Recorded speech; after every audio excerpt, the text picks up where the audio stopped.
जिसके खिलाफ कोई मतलब शिकायत है, ये नेचुरल जस्टिस कहते हैं, उनको बोलने का मौका देना चाहिए।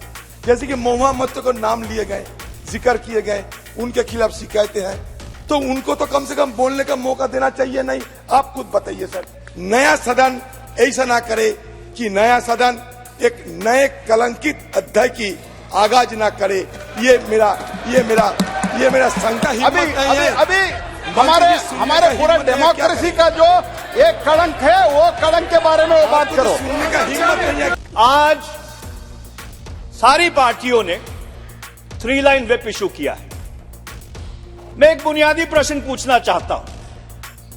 Today this house is sitting as a जज and a jury in an impeachment proceeding, or when you are considering the report of the Privileges Committee, or you are considering the report of the Ethics Committee, can a party direct its members to vote in a particular way? Can a whip even be issued? Because this is like directing a judge to decide a matter in a particular manner. आप संसद में कर रहे हैं या court में debate कर रहे हैं? Because ये कोर्ट है, अध्यक्ष जी। अध्यक्ष जी, today we are sitting as a court. We are not sitting as parliament. Today we are sitting as judges to decide the fate of one of our colleagues. We are not sitting. इस judicially में और सभा में अंतर है। आप वरिष्ठ अभिवक्ता हैं, मैं यहाँ निर्णय नहीं कर रहा, यह निर्णय सभा कर रही है। क्या एक न्यायमूर्ति को या न्यायाधीश को यह कहा जा सकता है कि नहीं be directed to decide in a particular manner? आप 10th शेड्यूल के तहत जब व्हिप इशू करते हैं, you are virtually directing your members to decide in a particular manner. This is the complete antithesis of natural justice. The fundamental principles of natural justice are being thrown to the winds in this house. I would urge you, Mr. Speaker, sir, that the whip needs to be withdrawn because we are sitting as a jury. The whip needs to be withdrawn. 105(2) was inserted into the Constitution in order to give complete immunity. I stress the word complete immunity to a member for anything said or done in the House. And his conduct cannot even be called into question in a court of law. So the question is, when your conduct cannot be called into question in a court of law, can your conduct be called into question in this August chamber? माननीय सदस्य को expel कर रहे हैं। दूसरे साथ ही साथ ये दुर्भाग्य है इस सदन का कि हमारे माननीय निशिकांत जी को तो हमने क्रॉस करने के लिए बुला लिया, लेकिन दर्शन हीरानंदानी उसने एफिडेविट दिया, उसको नहीं बुलाया। तो हम तो एमपी से नीचे हो गए। क्यों बुलाया गया निशिकांत जी को? यदि एफिडेविट पर ही विश्वास करना था निशिकांत जी के माननीय सांसद को, वो विश्वास क्यों किया गया? आपको बता रहे हैं, हम लोगों को आचार समिति अध्यक्ष ने कहा था कि दर्शन हीरानंदानी को बुलाएंगे, उन्होंने नहीं बुलाया। एक भी क्वेश्चन डर से नहीं लगाया, लोकतंत्र में डराया गया है। आप मैंने नहीं किया, हमको आता ही नहीं है। हमको तो कंप्यूटर चलाना अध्यक्ष महोदय नहीं आता है। हम तो लिख के दिए, मुझे दिया जाए, नहीं दे रहे, नहीं जानता हूँ क्या करें। हम तीसरी बार सांसद हैं, 4 बार एमएलए हैं, बुढ़ारी में सीख सकते हैं हम? बूढ़े का वो पोस्ट मांगता है, लालू जी कहते थे, नहीं हो सकता है। मैंने कोई प्रश्न नहीं किया, 377 बड़ी मुश्किल से डाला, इसके पहले पूरा प्रश्न करता था। नहीं जानते हैं तो नहीं जानते, इसलिए जिना काम का बाजबरदस्ती, ये मनुस्मृति में कहा गया है, सबके लिए अलग अलग कानून होगा, वही मनुस्मृति भारतीय जनता पार्टी वाली लागू करना चाहते हैं। मैं सभी माननीय सदस्यों से आग्रह करता हूं कि वो प्रश्न खुद बनाएं और खुद डालें। हमारे प्रश्न कोई भी बनाकर नहीं डाल सकता।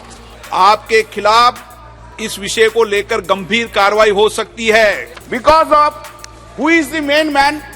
Main man was Darshan Hiranandani, who has relied upon his statement. His name is Jai Anand Dehadri, who has brought it, one of the Honorable MP Nishikant Dubey. On what basis it is going on? It is going on the basis of Darshan Hiranandani. His affidavit has been brought. Sir, before the committee even, the Darshan Hiranandani was not brought as a witness, and he has not testified. This is his affidavit. This affidavit, no affidavit can be relied upon unless a person comes and say, this is my affidavit, whatever I have said in the contents, these contents are correct, and what I am saying. Thereafter, sir, in a quasi-judicial proceeding, right of cross-examination is a fair hearing. Sir, right of hearing is not a fanciful, is not a right of fanciful. It has to be made meaningful right. It has to be made meaningful right. Whenever they are making the allegation, whether it is a Detatri or the Darshan Hiranandani or the Nishikanta Dubey, that's why, sir, Mahua Moitra she was having a right to cross-examine each and every 3 persons. That has not been allowed. What I propose, my party's spokesperson will be Mahua Moitra herself, because the allegation is against her. Wild allegations have been raised. Whether it is true or wrong, let it be spoken by her, sir.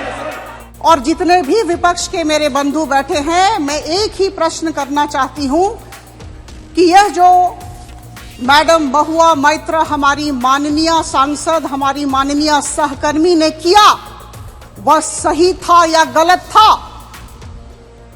हम सब दिल पर हाथ रखकर कहें, संविधान को याद करके कहें, यह गलत था या सही था? देखिए, मैं आपको निश्चित तौर पर बोलना चाहूंगी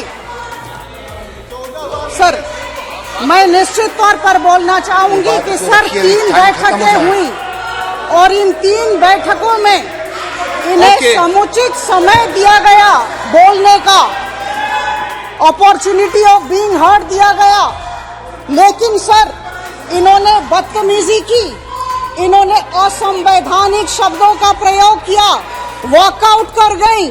हमारे विरोधी पार्टी के साथियों ने कहा कि एक ही दिन में रिपोर्ट लाए, एक ही दिन में आप चर्चा लाए, तो उन्हें मैं याद करवा दूं 2005 में सेम डे रिपोर्ट उनकी सरकार थी, सेम डे रिपोर्ट आया था और 10 सांसदों को सेम डे इन्होंने निकाला था। मैंने तो 2 घंटे में रिपोर्ट पढ़ी है, पता नहीं इतने सब विद्वान यहाँ बैठे हैं कैसे 2 घंटे में वो रिपोर्ट नहीं पढ़ पाए।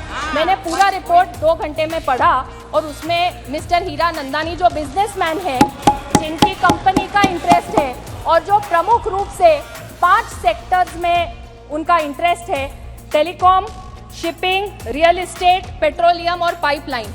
अभी जो माननीय सांसद जिनके विषय पर हम लोग यहाँ चर्चा कर रहे हैं, जब से इस सदन की वो सदस्य बनी है तब से आज तक उन्होंने 61 क्वेश्चंस पूछे हैं। इस 61 क्वेश्चंस में से 50 प्रश्न उनके इन्हीं 5 सेक्टर्स में इन्हीं मिस्टर हीरानंदानी से संबंधित विषयों में पूछे गए हैं। और इतना ही नहीं तो 47 टाइम्स दुबई से इनका अकाउंट लॉगिन हुआ है, ये भी यहाँ रिपोर्ट में है।